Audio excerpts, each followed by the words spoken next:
Imagine being the young age of 22 years old and being told that you have terminal brain cancer. This is what happened to Brittany Maynard. After she was told that she was terminally ill with brain cancer, Maynard made the decision to move to Oregon to take advantage of the Death with Dignity Act. She stated that death with dignity is the best option for me and my family. A lot of individuals in the United States who are placed in the situation of being faced with certain death do not have the option of having control over the time and manner of their death. This is her. Today I will be speaking on the reasons why physician-assisted suicide should be legal in all 50 states.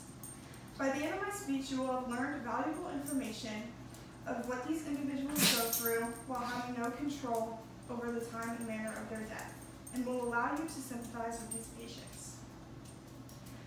If you're not familiar with the Death with Dignity law, it is a statute that allows a mentally competent adult diagnosed with terminal illness to remain in control during their final days by asking for and receiving prescription medication to hasten their death.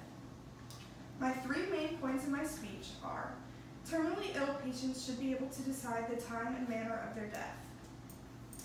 Individuals shouldn't have to live a life of pain and have a loss of dignity. Assisted suicide is properly regulated and should be legal in all states.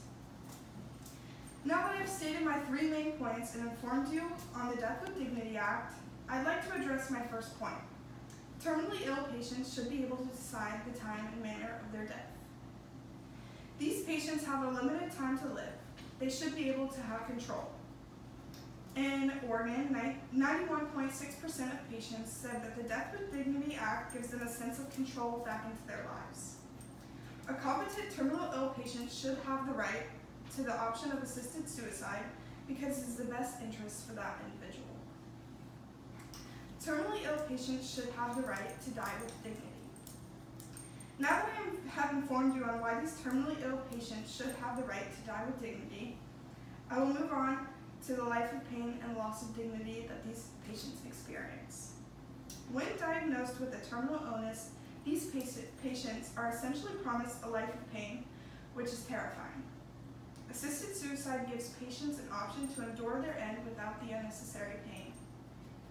78.8% of patients said their reason in choosing assisted suicide had to do with their feeling of loss of dignity.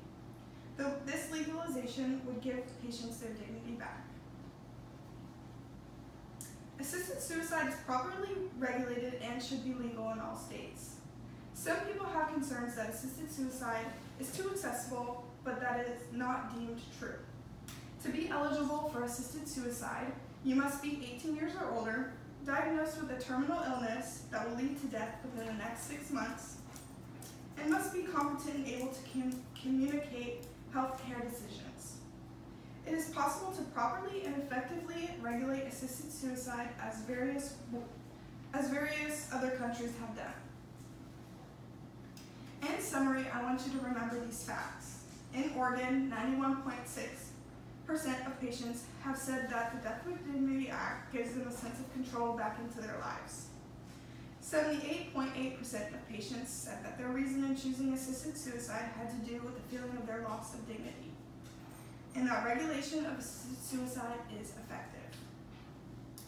Now that you've listened to my speech, I hope that you will take these individuals' rights into consideration and sign Florida's petition to make death with dignity an option in Florida.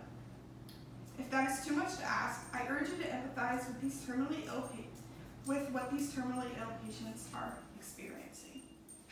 The sources I use are deathwithdignity.org, lonestar.edu, and cga.ct.gov.